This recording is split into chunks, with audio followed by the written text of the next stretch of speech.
Hello again. Sitting out here on this rainy afternoon, thinking about the scientists and their study of the Homo sapien migration into Europe and Asia, and what some believe is the reason they displaced the Neanderthal populations. You know, what we know about the Neanderthals has changed a lot over the last 30 years or so. We know that their brains were 30% larger. They were quite inventive. They did have boats to sail the Mediterranean. They ate golden eagles the way we eat chicken. You know, pretty unstoppable.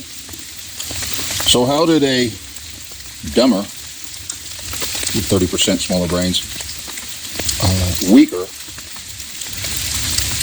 Homo sapien population displace them? Well, part of the conversation is that when you look at Neanderthal artifacts, and most of that amounts to stone things, some wooden spears and stuff, but mostly stone. What else is going to last in the ground? There's a lot of variety. When they made a knife or a spear point or something, each one was crafted. The person was taking this rock and thinking, what can I make out of this? He didn't have a prefigured idea of that he had to make something to end up exactly this way, this product. You know, like factories work. You're making this exact product and stuff. The Homo sapiens, on the other hand, when they made spear points, they were basically identical. They found Homo sapien artifacts in one region, then they find them in another region 500 miles away, 800 miles away, and they differ only in millimeters. What's that tell us? It tells you that there's some kind of homogeneity going on. That in the mind of the Homo sapiens, when they made stuff, it's like they were given a template. This is what you have to make. Don't think, make this exact thing here. Don't use your imagination to come up with something new and original.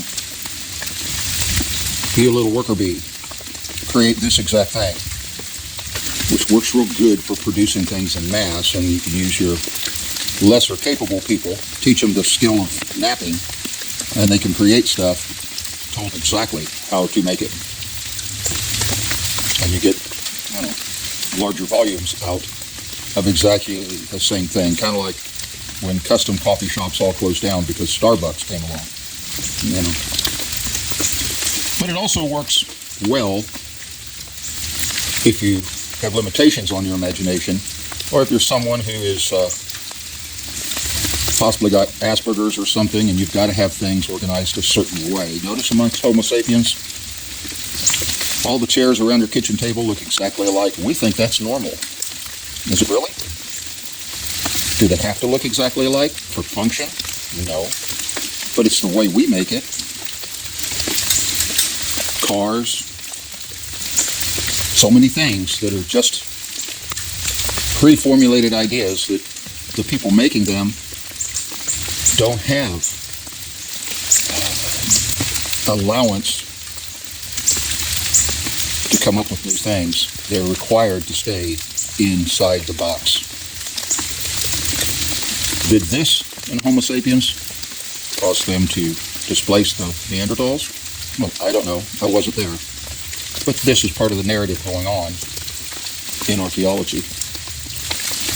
But it does say something about us and our society.